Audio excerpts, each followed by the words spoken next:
Ni mjadala nyeti wenye maslahi mapana kwa taifa. Kwa hiyo nitazungumza kwa ufupi na nitazungumza kwa mipaka inayohitajika.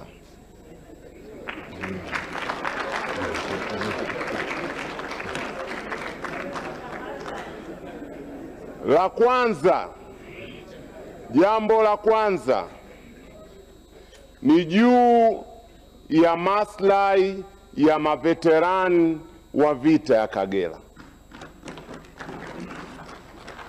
Mheshimiwa Spika, kama inavyofahamika na nimesoma answers za bunge lililopita, katika mwaka wa fedha huu tulionao, serikali ilitoa ahadi ndani ya bunge kupitia waziri aliyepita Dr. Tax kwamba kuanzia mwezi Julai maveterani wa vita ya Kagera ambao hawapati posho wataanza kulipwa rasmi posho na serikali.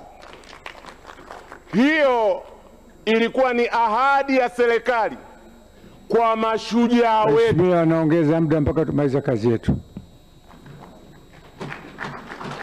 Hiyo ilikuwa ni ahadi ya serikali kwa wapiganaji wetu, ahadi ambayo inajenga msingi kwa wapiganaji wa sasa kwamba wakienda mstari wa mbele wakapambana watapewa tuzo, watatazamwa. Mimi jimboni kwangu wazee hawa wapo, wengi wao umri wao ni baina ya miaka 70 mpaka 90, vikongwe, lakini taarifa nilizo nazo wanasema hawajaanza kulipwa.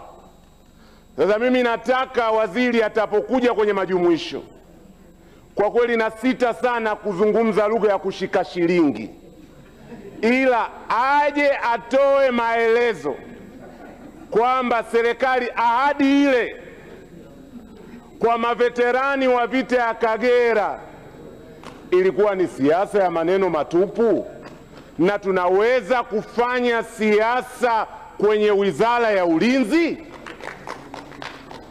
Mimi nina mapendekezo ya ziada, Mheshimiwa Spika.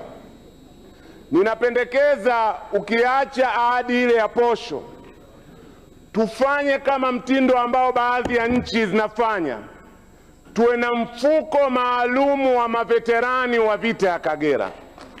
Na mimi napendekeza tuwe na mtindo kama wa the Kagera War Veteran Fund, na nchi zingine wanafanya, Marekani wanafanya, Afrika ya Kusini wanafanya, Uingereza wanafanya kwa mtindo tofauti tofauti.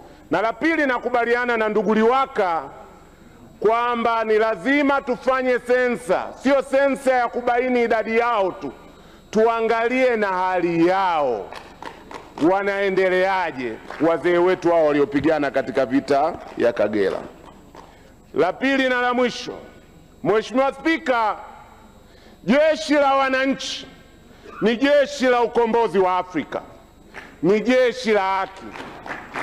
Haikuwa kwa bahati mbaya jeshi hili lilipokelewa Uganda kwa shangwe. Haikuwa kwa bahati mbaya jeshi hili lilipokelewa Kariakoo kwa shangwe. Haikuwa kwa bahati mbaya Oktoba kwa yale yaliyotokea jeshi hili lilipokelewa kwa shangwe. Natoa changamoto kwa jeshi, kuna kitu kimoja wakilinde kwa nguvu zote.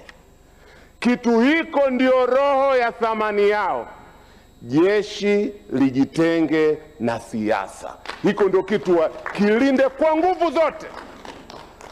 Hivi karibuni vimekuwepo vidole, na huwa wanasema kwa sababu jeshi bado ni chombo, hata katika zama hizi ambazo tunasema utumishi wa umma umekuwa politicized, bado imani ipo. Bado muda wako umekwisha.